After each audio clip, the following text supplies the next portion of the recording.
పాక్పై బ్రహ్మాస్త్రం రెడీ చేశారు. 30 దాడులు మొదలవుతున్నాయి. చైనాను కూడా కట్టడి చేస్తుంది అమెరికా. ఇక పాక్కి సహాయం నిలిపివేయాలని చైనాను కోరే అవకాశం ఉందని, అంటే అన్ని వైపుల నుంచి కూడా పూర్తి స్థాయిలో బంధిస్తున్నారు. పాకిస్తాన్ పద్మవ్యూహంలో చిక్కుకుంది. ఇప్పటికేమీ వేరే అభిప్రాయం ఏం లేదు. వాళ్ళు ఉగ్రవాద దాడిని, ఘాతుకాన్ని ప్రేరణ ఇచ్చి వాళ్ళని పంపించారు వాస్తవంగా అంతకుముందు అన్న తర్వాత.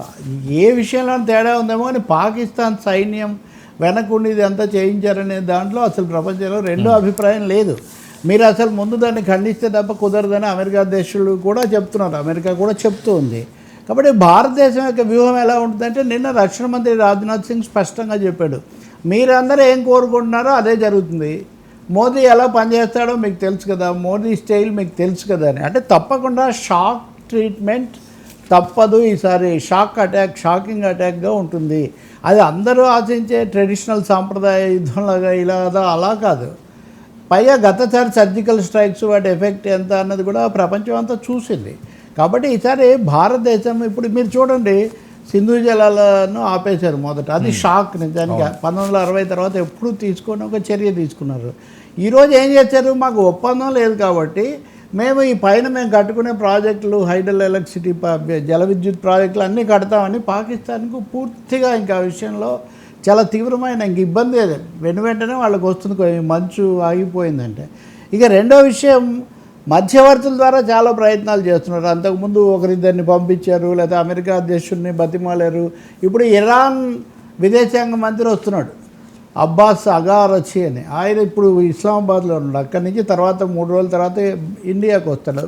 ఇరాన్తో కూడా మనకు మంచి సంబంధాలు ఉన్నాయి కదా, వాళ్ళనన్నా చెప్పించాలని. భారతదేశం అడుగు ముందు నుంచి నో మీడియేషన్, మధ్యవర్తి ప్రసక్తి లేదు. అందరితో మేము మాట్లాడతాం కానీ మధ్యవర్తిత్వం లేదు, రెండు దేశాలు పరిష్కరించుకోవాల్సింది. అంటే ఇంకొక ముక్కలో చెప్పాలంటే పాకిస్తాన్ తన తప్పును ఒప్పుకొని తీరాలి. తన తప్పును ఒప్పుకోవడం, ఈ తప్పుడు పనులు మానేయడం, ఇవి రెండు చెయ్యాలి.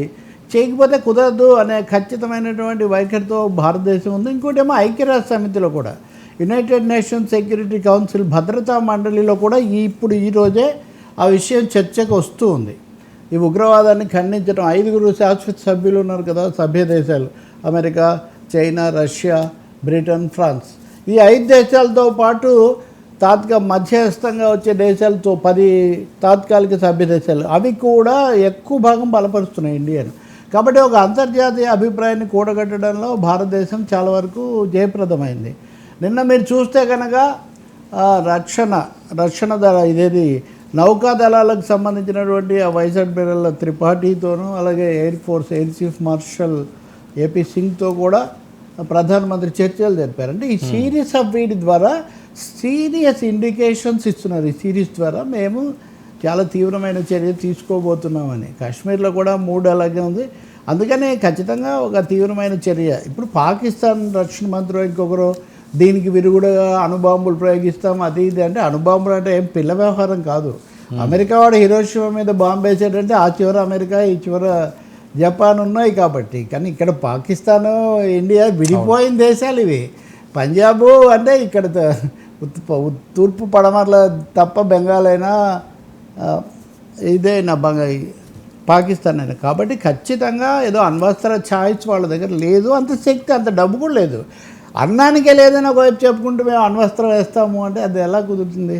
కాబట్టి ఇంకా అణ్వస్త్రాన్ని గురించి మాట్లాడుతున్నారంటేనే ఇంకా వాళ్ళకి ఏమీ దిక్కు తోచడం లేదు అనేది స్పష్టమవుతుంది. ఇంకేమీ దిక్కు తోచినప్పుడు బ్రహ్మాస్త్రం, అణ్వస్త్రం వాళ్ళ దగ్గర కాదు, బ్రహ్మాస్త్రం భారతదేశమే వేయగలిగినటువంటి స్థితిలో ఉంది.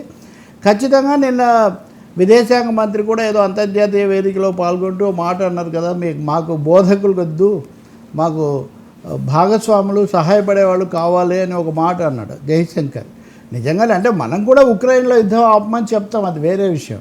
కానీ ఊరికే ఇలా ఉండాలి అలా ఉండాలని చెప్తే ఉపయోగం ఏంటని. కాబట్టి అయితే చైనా ఇండియా మాట వింటుందా అనేది ఒక సమస్య. కానీ చైనా యుద్ధంలోకి వచ్చి పాకిస్తాన్కు సహాయం చేసే పరిస్థితి మాత్రం ఉండదు. అది నేను మీకు ముందు నుంచి చెప్తున్నాను. రాజ్నాథ్ సింగ్ చైనాతో కూడా మాట్లాడబోతున్నారు ఈ 2 రోజుల్లో ఒక వేదిక నుంచి. కాబట్టి అన్ని వైపుల నుంచి అష్టదిగ్బంధనం చేసి దానికి దారికి తేవాలి అన్న స్పష్టమైన వ్యూహంతోనే వెళ్తున్నారు. ఇంకోటి ఏమో అందరూ హెచ్చరిస్తున్నారు కదా, సైనిక నిపుణులు, దౌత్య నిపుణులు కూడా వాళ్ళ ఉచ్చులో పడొద్దు, వాళ్ళని ఉచ్చులో పెట్టాలి.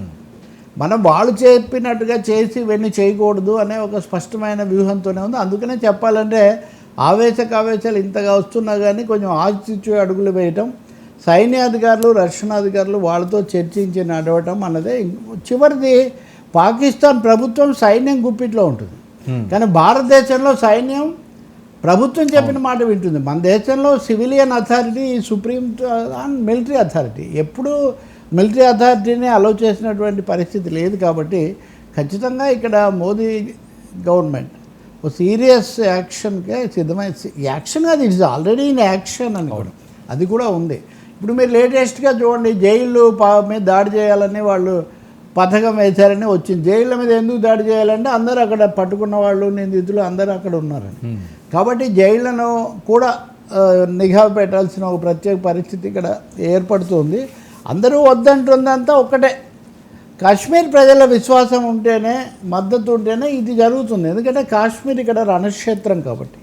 అందువల్ల కాశ్మీర్ ప్రజల మీద నిందితులు లేదా దోషులు అనుమానితులు వేరు, కానీ ఆ ప్రజలను అయితే మనం దూరం చేసుకోకూడదు. ఆ అంశం మటుకు రాజకీయ నాయకత్వం గుర్తిస్తున్నట్టే కనిపిస్తుంది. మరి తర్వాత ఏమవుతుంది మనం చూడాలి. ఒమర్ అబ్దుల్లా కూడా వెళ్ళి మోదీతో చాలా వివరంగా చర్చించి వచ్చారు. పూర్తి ఏకాభిప్రాయం ఉంది దేశంలో, ఏకోన్ముఖంగా ఎదుర్కోవడానికి కూడా సిద్ధంగా ఉంది. ఈ బ్రహ్మాస్త్రం అంటే ఇంకా వేసిన తర్వాత మళ్ళీ ఉపసంహరించే వరకు అలాగే ఉంటుంది. కాబట్టి పాకిస్తాన్ ఉక్కిరి బిక్కిరి కావడం అనేది తప్పనిసరి, ఇంక అందులో రెండో ఇదేం లేదు.